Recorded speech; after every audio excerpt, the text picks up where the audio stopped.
بسم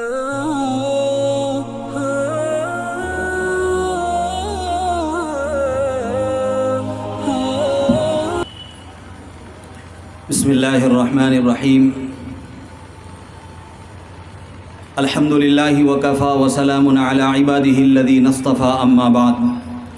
فقد قال اللہ تبارک وتعالى فی القرآن المجید والفرقان الحمید اعوذ باللہ من الشیطان الرجیم بسم اللہ الرحمن الرحیم وما ارسلناک الا رحمة للعالمین وقال النبی صلی اللہ علیہ وسلم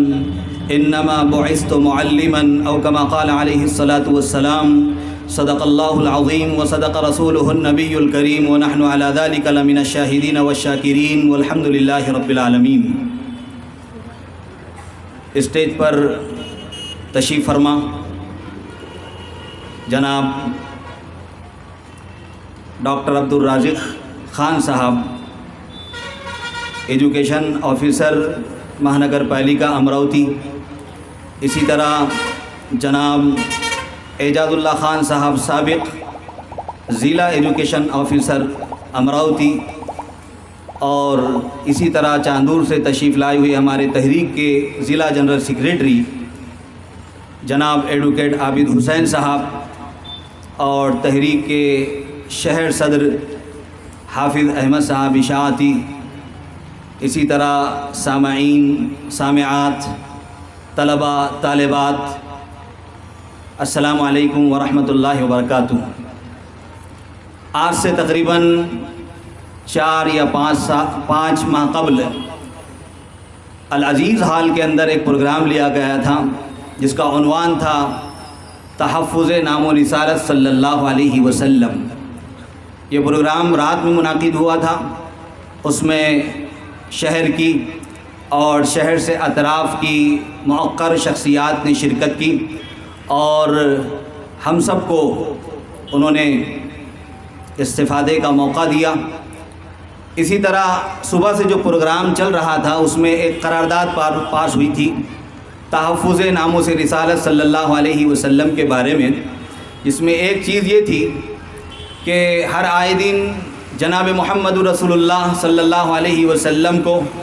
نشانہ بنایا جاتا ہے، آپ کی شان میں گستاخی کی جاتی ہے،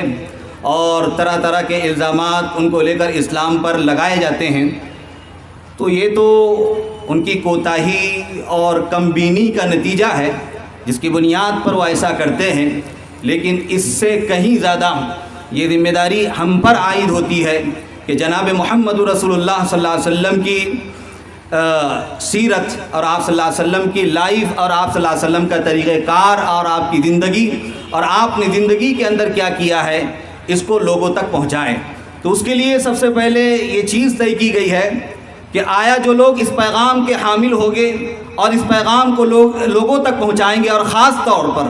ان لوگوں تک پہنچائیں گے جو برادران وطن ہیں، جن کے ذہنوں کے اندر زہر گھولا جا رہا ہے اور ان کو نبی پاک صلی اللہ علیہ وسلم کی سیرت سے اور زندگی سے متنفر کیا جا رہا ہے، کیسے ان تک اللہ کے نبی صلی اللہ علیہ وسلم کی سیرت پہنچائی جائے۔ تو قبل اس کے کہ ان تک وہ سیرت پہنچائی جائے، جو سیرت پہنچانے والے ہیں، جو سیرت کے حاملین ہیں اور جو نبی پاک صلی اللہ علیہ وسلم کی محبت کا دم بھرتے ہیں، کیا ان کو بھی وہ سیرت معلوم ہے؟ کیا وہ بھی اپنے نبی کی سیرت کو جانتے ہیں؟ ظاہر سی بات ہے یہ جو مسابقہ منعقد کیا گیا اور جس میں تحریری شکل میں امتحان لیا گیا جمیل کالونی کی اسکول میں، اور وہاں کے ہم اسٹاف کا بڑا شکریہ ادا کرتے ہیں، اور خاص طور سے ہمارے ڈاکٹر عبدالرازق صاحب جنہوں نے وہاں پر اجازت دی ہے ان کا بھی بہت شکریہ ادا کرتے ہیں وہاں پر، اور اسی طرح بڈنرے کے اندر انعامات دینے کے لیے اور ان کی ہمت افزائی کرنے کے لیے وہاں پر ایک تحریری شکل میں مسابقاتی پروگرام کا انعقاد کیا گیا 25 دسمبر کو۔ میں آپ کو ایک چھوٹی سی بات بتلا دینا چاہتا ہوں کہ تاریخ سے اور اسلامیات سے، اس کے علوم سے ہماری دوری کتنی ہے، چاہے جائے کہ ہم نبی پاک صلی اللہ علیہ وسلم کی ہدایات کو لوگوں تک پہنچائیں اور آپ کے طریقوں کو لوگوں تک لے کر جائیں، وہ علوم اور وہ معارف سے ہم کتنے کورے ہیں۔ ایک سوال تھا، میں بطور ترغیب کے کہہ لیجئے، میں اس میں کسی کا استہزاء اور تمسخر کرنا نہیں چاہتا ہوں، بلکہ یہ کہنا چاہتا ہوں کہ جیسے میں نے آپ صلی اللہ علیہ وسلم کے تعلق سے ایک آیت کریمہ اور دوسری چیز اللہ کے نبی صلی اللہ علیہ وسلم کی ایک حدیث، وہ آپ کے سامنے بات میں عرض کروں گا۔ پہلی یہ بات میں عرض کر دوں کہ اس کے اندر سب سے پہلا سوال تھا 10ویں 11ویں 12ویں کے فرع کے لیے، برانچ اس کے بیچ کے لیے، کہ انگریزوں نے اس ملک کے اندر جس بہادر کو شکست دی تھی اس شخص کا نام کیا ہے؟ تو آپ کو ہنسی آئے گی اور ہنسی آنا بھی چاہیے، لیکن بہرحال بچے نے لکھا ہے جو کچھ بھی لکھنا تھا، اس نے لکھا کہ وہ بہادر شخص حضرت جبرائیل علیہ السلام ہے۔ یہ حال ہے ہماری تاریخ کو جاننے والوں کا، اور جن کا دم ہم بھرتے ہیں، جن کے بارے میں ہم دہائی دیتے رہتے ہیں، ان کے بارے میں ہمارا یہ حال ہے کہ ہم حضرت جبرائیل علیہ السلام کو وہ بہادر قرار دے رہے ہیں جس کو انگریزوں نے شکست دی ہے سرنگا پٹنم کے اندر، جن کی بنیاد پر ان کو شہید کر دیا گیا۔ یہ تو ایک خاکہ ہے۔ میں یہ کہنا چاہ رہا ہوں کہ آپ صلی اللہ علیہ وسلم کی دو صفت بیان کی گئی ہے حدیث کے اندر اور قرآن کے اندر۔ سب سے پہلی صفت آپ صلی اللہ علیہ وسلم کی وما ارسلناک الا رحمۃ للعالمین، آپ صلی اللہ علیہ وسلم کو پوری دنیا کے لیے رحمت بنا کر بھیجا گیا ہے، کسی خاص خطے کے لیے نہیں اور کسی خاص قوم کے لیے نہیں، امت مسلمہ کے لیے نہیں اور مسلمانوں کے لیے نہیں، بلکہ پوری دنیا کے اندر بسنے والے ہر انسان کے لیے نبی پاک صلی اللہ علیہ وسلم رحمت ہے۔ اور دوسری صفت آپ صلی اللہ علیہ وسلم نے یہ ارشاد فرمائی انما بعثت معلما، کہ مجھے معلم بنا کر بھیجا گیا ہے۔ تو یہ دو صفتیں اساتذہ کو، جن اساتذہ نے اپنے طلبہ کو تیار کیا اور تیار کر کے ان کو امتحان حال کے اندر بھیجا، ان کی دو صفتیں ہونی چاہیے۔ وہ صفتیں ایک رحمت کی ہونی چاہیے اور ایک صفت ان کی معلم کی ہونی چاہیے، جیسا کہ اللہ کے نبی صلی اللہ علیہ وسلم کی صفت تھی۔ آپ کو ایک مختصر سی بات بتا کر اپنی بات میں ختم کر دوں گا کہ اللہ کے نبی صلی اللہ علیہ وسلم کے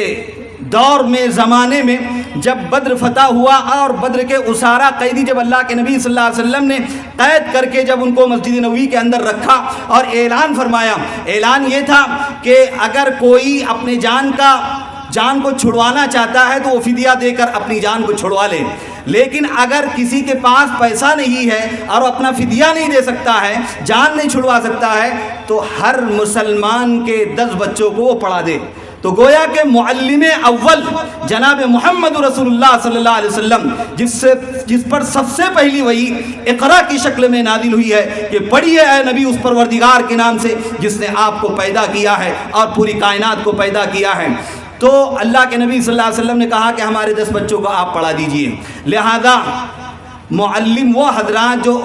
اردو کی اسکولوں میں پڑھاتے ہیں، اس سیرت کو اس کمپٹیشن کے ذریعے سے اور ان استانیوں کو ہم یہ پیغام دینا چاہتے ہیں کہ ایک نصاب آپ کی کتاب میں موجود ہے جو ہندوستان کی حکومت نے قائم کیا ہے اور آپ کے سامنے وہ پیش کرے گے، اور ایک تعلیمی پالیسی ہے جس کو ڈائنامائٹ کرنے کی اور جس کو ختم کرنے کی جو حقائق ہے وہ چھپائے جائیں گے اور آپ کے سامنے اس کو پیش کیا جائے گا۔ تو ہم اردو کے اساتذہ سے اس سیرت کوئز کے ذریعے سے یہ پیغام پہنچانا چاہتے ہیں کہ ایک نصاب آپ کی کتاب میں ہے اور ایک نصاب آپ کے دل و دماغ کے اندر ہے۔ اب آپ کے اوپر ہے کہ آپ اپنے بچوں کی، جو آپ کے پاس امت کا سرمایہ ہے، ملت کا سرمایہ ہے اور آپ کے پاس وہ امانت ہے، آپ اس کی کیسی نگہبانی کرتے ہیں اور کیسی اس کی تربیت اور تعلیم کی ترقی کے لیے کیسے آپ سوچتے ہیں، اس کی فکر آپ لوگوں کو کرنا ہے۔ اسی کے ذریعے سے سیرت کوئز کمپٹیشن کے ذریعے سے ہم آپ تک یہ پیغام پہنچانا چاہتے ہیں، اور تحریک علماء ہند کا بھی پیغام یہی ہے۔ اللہ تعالیٰ سے دعا کرے کہ جو چند باتیں بکھری ہوئی آپ حضرات کے سامنے کی گئی ہے، اللہ تعالیٰ ان باتوں پر ہم کو حسن عمل کی توفیق نصیب فرمائے۔ وآخر دعوانا ان الحمد للہ رب العالمین۔